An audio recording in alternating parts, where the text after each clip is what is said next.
Déjà, rebonjour à tous nos participants, à tous nos deux intervenants et à notre modératrice. Je suis Karine Danielson, consultante RSE au niveau du cabinet By Your Way. Je suis basée à Madagascar actuellement et le cabinet est partenaire de RSE et PED depuis 2017. Nous sommes un cabinet de conseil et de formation sur la RSE. Je suis ravie de vous rejoindre aujourd'hui pour ce 4e webinaire du cycle Entreprise, Environnement et Biodiversité. Aujourd'hui, nous avons un thème très intéressant qui porte sur l'entreprise et la biodiversité. Juste avant de passer la parole à Tina, qui est notre modératrice, je rappellerai juste quelques modalités techniques.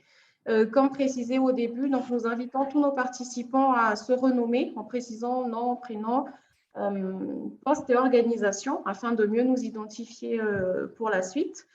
Afin de garder une certaine fluidité des échanges, nous invitons les participants à fermer caméra et micro.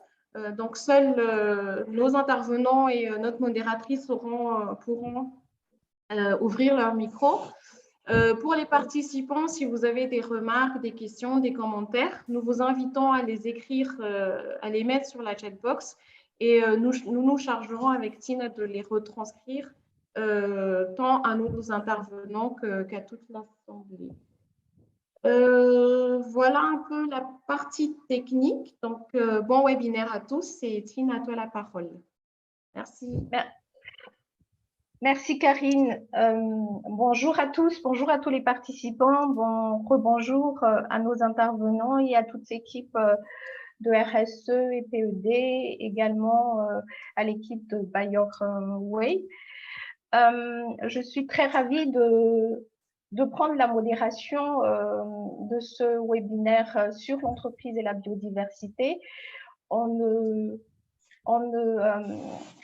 On réitère à chaque fois que notre monde actuel est confronté à 3 défis majeurs. On parle de l'urgence climatique, la disparition de la biodiversité et également la montée des inégalités sociales. Ces 3 défis qui ont été également, si je peux dire, été renforcés avec la pandémie de Covid-19. Et les illustrations de nos vécus collectifs ont démontré également que ces défis sont interconnectés et que nos systèmes socio-économiques actuels sont mal préparés à ces chocs. Donc, d'un côté, on parle toujours que les risques mondiaux continuent de croître, l'importance de la biodiversité est de plus en plus reconnue. D'un autre côté, on reconnaît également que les entreprises ont un rôle majeur à jouer dans la réduction de leurs impacts sur la biodiversité, mais également dans la restauration et la valorisation de ces ressources de la biodiversité et des écosystèmes où ces biodiversités vivent.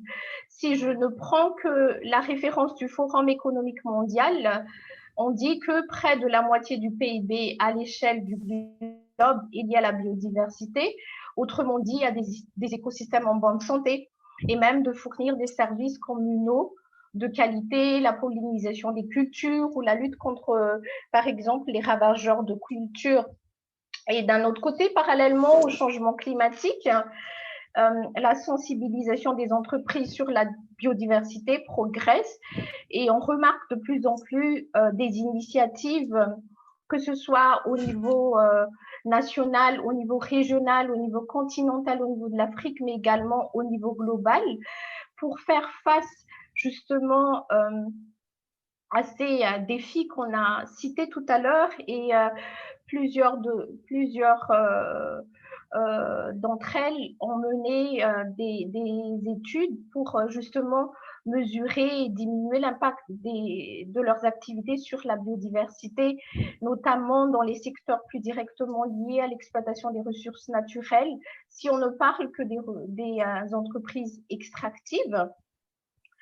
Donc, on remarque que les entreprises prennent beaucoup conscience que la prise en compte de la biodiversité permet permet aussi d'améliorer leur image et d'être bien noté dans les systèmes de cotation. On parle beaucoup de rating qui prennent en compte de plus en plus des standards environnementaux ou à l'inverse aussi représentent un risque de réputation pour ces entreprises. Et on remarque de plus en plus aussi des scénarios comme le boycott des consommateurs, l'effondrement de bourse, le blocage de l'activité, dans le cas où l'entreprise où ces pratiques vis-à-vis de la biodiversité ne sont pas toujours alignées. Donc, cette prise de conscience a favorisé les échanges avec les parties prenantes, d'où l'objet aussi de notre webinaire aujourd'hui. Plusieurs entreprises sont de plus en plus conscientes, mais ont aussi besoin d'être soutenues dans cette démarche de prise en compte de la biodiversité dans leur pratique. Et donc, aujourd'hui, on parlera ensemble de quels sont les impacts de l'entreprise sur la biodiversité, comment peut-elle la protéger. Tour à tour, nos intervenants vont nous expliquer, vont intervenir sur la compréhension du rôle de l'entreprise dans la protection et la valorisation de la biodiversité. On va découvrir ensemble aussi les approches des entreprises à travers des illustrations qu'ils vont nous partager et avoir un aperçu des standards, des outils et des méthodologies pour la protection de la biodiversité dans les pratiques quotidiennes. Donc, sans plus attendre, j'invite Eugène Doutoumé, qui est le coordonnateur business et biodiversité au bureau Gabon de WWF, à prendre la parole. Il nous fera un tour d'horizon sur l'intérêt des entreprises à s'engager pour la biodiversité. Donc, sans plus attendre, la parole est à vous, Eugène. Bonjour à tous, j'espère que tout le monde m'entend. Merci Tina, merci à RSUP de permettre à ce que VVF fasse communication,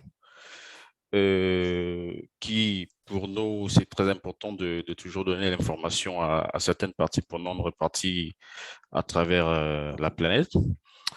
La communication de jour s'articule en lien avec la thématique du webinaire. S'engager pour la biodiversité, nous trouvons que c'est un intérêt pour les entreprises. Mais cette communication s'articulera autour de à répondre aux 3 questions. Qu'est-ce que la biodiversité? Parce qu'en fait, c'est aussi ça le problème. Est-ce qu'on connaît la biodiversité? Quels engagements pour l'entreprise?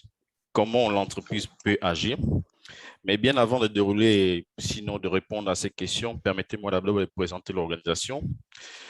Nous faisons partie d'une organisation internationale qui s'appelle WWF, Fonds mondial pour la protection de la nature, qui a été créée en 1961 et présent aujourd'hui à travers 100 pays, sinon plus de 100 pays, et beaucoup de pays en Afrique. Nos collègues Madagascar, ici, ils en savent quelque chose. Cette organisation est soutenue par plus de 5 millions de membres. Nous sommes aujourd'hui au Gabon également, à travers le VF Gabon, depuis pratiquement 1991, bientôt 30 ans d'existence. Et nous avons 4 programmes, dont 2 programmes thématiques. Un programme sur la forêt, un programme business biodiversité, c'est le programme business biodiversité qui fait la présentation de ce webinaire. Un programme, des 2 programmes de terrain, c'est le programme Gamba au sud-est du Gabon, au sud-ouest du Gabon. C'est le programme Tridom au nord-est du Gabon. Nos objectifs de conservation sont bien évidemment la protection des forêts, la gestion de la biodiversité, la production durable, la gouvernance. Et voilà un peu présenter VVF. Alors, qu'est-ce que la biodiversité? Il faut savoir qu'en fait, le terme biodiversité apparaît pour la première fois en 1988 dans une publication d'un entomologiste américain. En fait, il titrait un forum Biological Biodiversity en 1992, puis en 1992, étant pour moi, la biodiversité a été sanctuarisée par rapport à ce que vous savez, on reviendra certainement dans les questions là-dessus, par rapport au sommet de Rio de la Terre avec la Convention sur la diversité biologique. En fait, c'est le tissu du monde vivant, garant l'équilibre de la planète. Et ce qui est très intéressant, et je pense que c'est là où il faut s'accentuer, la conservation ou la protection. Nous respirons, mangeons, parfois nous buvons grâce à la biodiversité. Notre santé et les activités que nous menons tout autour sont totalement liées ou dépendantes de la biodiversité. Cette biodiversité nous rend les services. Selon un rapport de PNUE que vous pouvez chercher, biodiversité, économie, à l'Internet, on estime à 40% de l'économie mondiale. Tout à l'heure, Tina parlait du PIB, après la moitié du PIB. Cette économie est basée sur les services rendus par la nature, sinon la biodiversité, l'alimentation, la santé, les ressources naturelles. On finit ces services, on appelle ça services écologiques ou services écosystémiques. C'est essentiellement les bénéfices que les humains peuvent tirer des écosystèmes, soit indirectement ou directement pour assurer le bien-être. Les écosystèmes directement ou directement. Est-ce que vous m'entendez? Plus la biodiversité est abondante, plus les services écologiques ou écosystémiques sont également nombreux et plus diversifiés. Il y a un programme international qui avait été créé par le feu secrétaire général des Nations Unies, Kofi Annan, le Millennium Ecosystem Assessment, qu'on appelle l'évaluation des écosystèmes pour le millénaire. Ce programme international a fait une évaluation des écosystèmes rendus par la nature. On s'en rend compte bien qu'il y en existe grosso modo quatre services écosystémiques. Et il y a des services dits d'approvisionnement, c'est-à-dire les biens procurés par les écosystèmes, les services de régulation, les biens découlant de la régulation des processus naturels. Et il y a des services culturels. On est toujours content de se balader dans un parc national. On respire de l'air pur. C'est également des services culturels. Mais également, il y a des services qui sont transversaux à tous ces services. Et ce sont des services nécessaires à la production de tout le reste des services. Bien, si on prend par exemple un pays comme le Gabon, qui est situé à l'Afrique centrale, un pays couvert près de 88% de forêt. Et si on prend cet écosystème, on se rend compte qu'il y a beaucoup de services de l'économie, de la conservation, des climats, des communautés tirent beaucoup de la forêt, des agriculteurs, des industriels qui exploitent le bois, la conservation qui protège la biodiversité, le climat, les questions de carbone, la pharmacopée, mais également c'est un marché pour les communautés rurales. Vous savez, les communautés rurales considèrent les forêts comme quelqu'un qui est dans une grande ville d'Afrique où il va dans un hypermarché, c'est également la même chose que les communautés rurales gabonaises. Et il y a également le tourisme. Donc, ce sont ces différents acteurs qu'on peut dire des acteurs économiques qui tirent des services de la nature, de cet écosystème de la forêt. Bien, la biodiversité en danger, il y a des menaces aujourd'hui clairement établies. Il y a la destruction des milieux, il y a la pollution, et il y a la surexploitation des ressources naturelles, qui est vraiment très important dans le cadre de ce webinaire, parce qu'en fait, c'est ce qui amène, c'est ce qui est transversal à tous les impacts. Il y a des questions de changement climatique, mais également, il y a également des questions d'introduction des espèces exotiques dans certains milieux qui n'étaient pas les milieux habituels de ces espèces-là. Bien, et il y a un certain nombre de publications, mais également, il faut dire qu'il y a des indicateurs qui permettent aujourd'hui de montrer l'état de la biodiversité. Nous avons le réseau VVF publie chaque année, tous les 2 ans, sinon tous les années, un rapport qu'on dit rapport de la planète vivante qui démontre, la dernière édition de 2020, qui démontre clairement une régression des espèces vertébrées depuis 1970 en 2000, à 2016, soit près de 70%. Mais également, il y a les indicateurs fondés sur des systèmes, sur les écosystèmes. On peut se dire aujourd'hui que c'est un chiffre qui passe partout dans les forums. 80% des forêts naturelles ont disparu. C'est basé sur les écosystèmes. Il y a des indicateurs également fondés sur un changement de statut. Nous avons au niveau de l'UICN une liste rouge qui fait l'assemblage ou bien qui collectionne toutes les espèces qui sont soit en danger, soit menacées. Mais également, il existe au niveau local, au niveau national, au niveau propre à chaque pays, une certaine forme de liste rouge UICN. Au cas du Gabon, il y a cet arrêté ou bien cette loi qui sanctuarise ou bien qui classe les espèces en termes d'espèces menacées ou espèces sous-menacées ou espèces à protéger. Bien, le diagramme que vous avez, le slide vous montre un peu qu'est-ce qui impacte en réalité la biodiversité. Vous voyez, il y a le développement et il y a les milieux naturels. Il y a dans le développement, il y a l'agriculture, il y a les industries extractives, la modératrice a parlé de ça. Il y a des infrastructures également. En somme, la mise en place de tous ces domaines de développement, tous ces secteurs économiques a un impact sur la biodiversité, comme on a vu antérieurement à ce slide, la disparition des espèces animales et végétales et même la destruction des habitats. Et qui dit destruction des espèces et de ces espèces et destruction des habitats dit forcément une perte des services écologiques. Bien. Quels engagements pour l'entreprise? Il faut donc dire qu'en fait, on utilise l'engagement en termes de responsabilité de l'entreprise. Il y a une responsabilité dite directe des entreprises parce qu'ils prélèvent les ressources naturelles.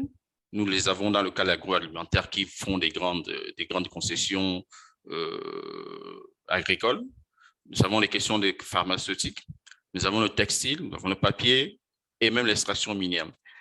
Il y a également les impacts sur la biodiversité, c'est-à-dire la destruction et la fragmentation des milieux.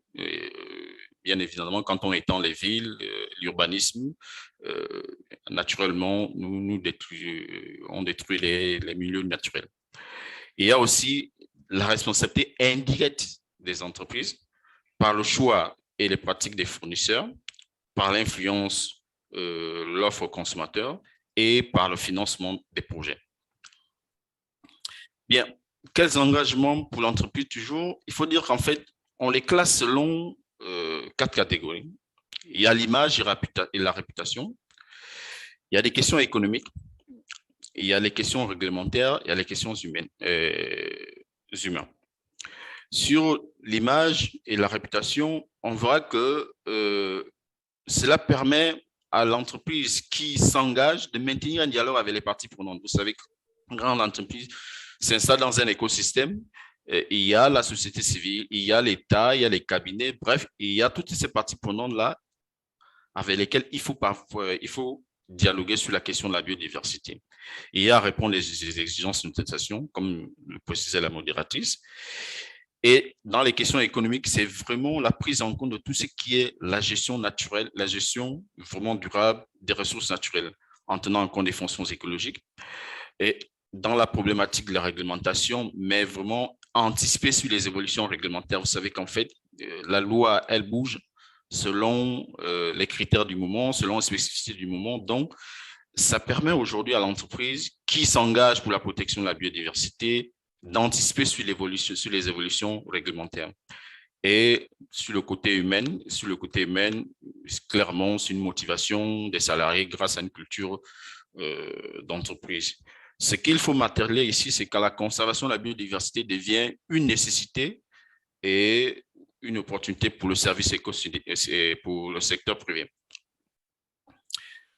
Dans ces engagements, comme le disait, il y a des rôles, il y a des rôles précis, c'est-à-dire intégrer déjà dès les politiques de l'entreprise, que ce soit les politiques environnementales ou les politiques économiques des entreprises, la question de la biodiversité. La biodiversité ne doit pas ne doit pas seulement être traitée comme une thématique à part entière. Non, elle est inclusive.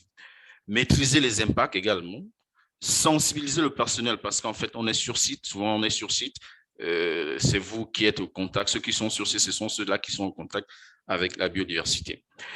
Et il y a un certain nombre d'organisations, l'UICN, je vois également les ACV Network qui ont émis des guides et des référentiels et des outils qui permettent aux entreprises de l'utiliser et de mettre en pratique.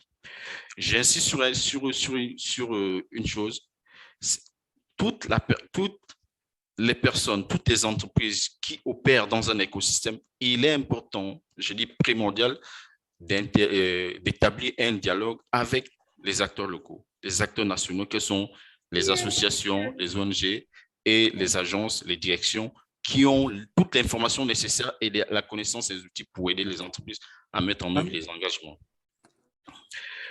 Comment l'entreprise peut agir? Il y a des phrases en bullet point que j'ai essayé de mettre. Il y a renforcer la recherche et les connaissances, c'est-à-dire on découvre encore plus d'espèces, on découvre encore plus de diversité biologique. Il y a privilégier des financements verts pour investir. Il y a des questions éviter, réduire et compenser ces impacts. C'est ce que l'intervenant par la suite va s'accentuer. Il y a la question de protection. Il y a favoriser la gestion écologique pérenne des sites, c'est-à-dire là où vous êtes installé, il faut pouvoir gérer ça de façon écologique. Il y a produire autrement. La modératrice parlait de ça. Consommer autrement. Et il y a également renforcer les objectifs pour la conservation de la biodiversité. Vous savez qu'on parle aujourd'hui de la COP15 avec les négociations de post-2020.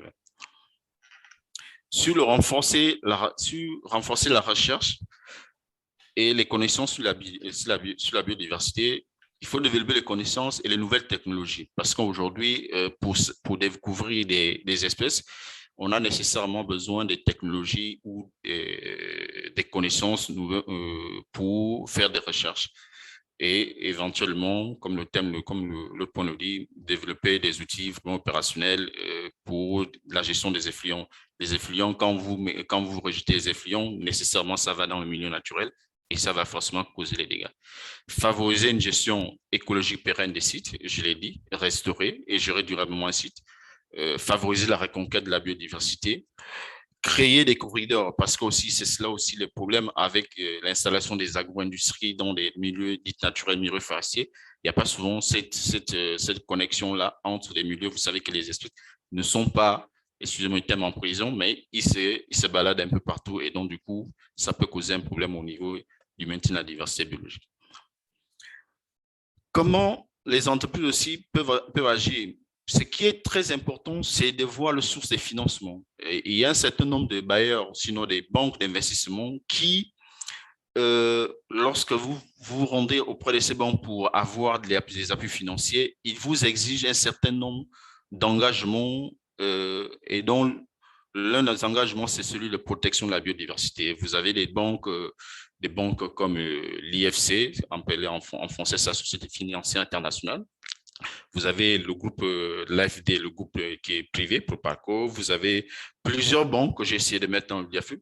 Bref, ces banques-là sont regroupées dans un conglomérat qu'on appelle les membres et les banques des principes de l'Équateur, c'est-à-dire qui s'appuient sur l'exigence de conserver la biodiversité et gérer durablement les ressources naturelles vivantes. Là, c'est des outils. Ce sont ces outils-là que certainement le collègue va développer tout à l'heure. Dans les questions d'éviter, réduire et compenser les impacts résiduels, je l'ai présenté tout à l'heure, c'est la norme performance 6. Ça permet de gérer l'impact de l'activité industrielle, mais également de financer des programmes de biodiversité parce qu'en fait, il dit compensation, dit également qu'il faut pouvoir restaurer la biodiversité quelque part, même pas voir des questions pécuniaires.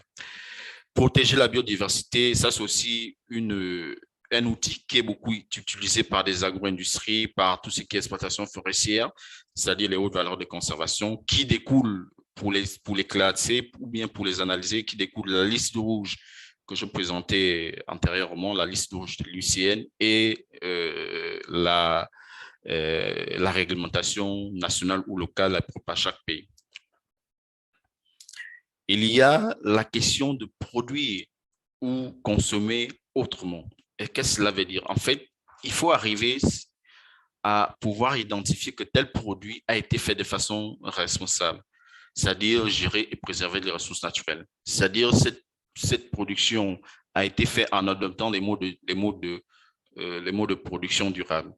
Pour le connaître, c'est les labellisations ou certification de la production.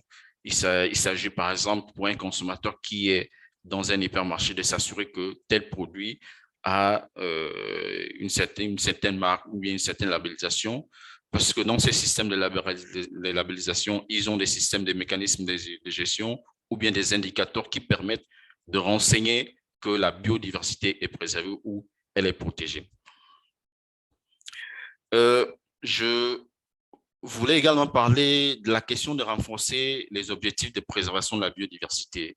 Qu'est-ce que c'est ça exactement? En fait, il y a aujourd'hui les discussions sur les objectifs post-2020, c'est-à-dire les objectifs liés à la gestion de façon globale. On appelle ça le cadre global dans le cadre de la Convention de diversité biologique. C'est vrai, il y a eu tout récemment le début de cette COP et qui va entraîner les négociations au courant de avril et mai. Et on invite aujourd'hui à adopter des objectifs un peu plus ambitieux en termes de protection de la biodiversité, liés également au constat qui a été fait que la biodiversité est vraiment en déclin. Mais ces objectifs visent également à amener les entreprises, puisqu'en fait, c'est les entreprises qui sont au cœur de cette dégradation, de ce déclin de la biodiversité, à s'engager également. C'est dans ce cadre qu'un certain consortium de deux ONG aidés par là par l'UICN WWF et l'AFD et Expertise France ont mis en place un projet qui s'appelle Projet Biodiversité Biodev. Ce projet est une approche expérimentale qui est mise en œuvre dans 16 pays pilotes et vise à apporter au gouvernement de chacun des pays à identifier et engager conjointement avec le secteur privé et social vers les mutations profondes pour la gestion ou bien l'économie ayant moins d'impact sur la biodiversité. Donc, ça passe par quoi? Ça passe par identifier les secteurs qui impactent le plus la biodiversité et de voir comment on peut intégrer ces secteurs dans un plan qui mettra en place l'engagement, qui mettra en œuvre des engagements des entreprises. Ça, c'est un projet que nous sommes en train de mettre en œuvre à travers plusieurs pays, 16 pays. En Afrique, je pense que vous les voyez tout en vert. Sinon, je pourrais répondre aux questions à ceux qui veulent bien des précisions là-dessus. Voilà un peu ce que je tenais à partager avec vous aujourd'hui. Messieurs et dames, Madame la modératrice, je crois que je peux m'arrêter là et je reste à votre disposition pour des éventuelles questions. Merci.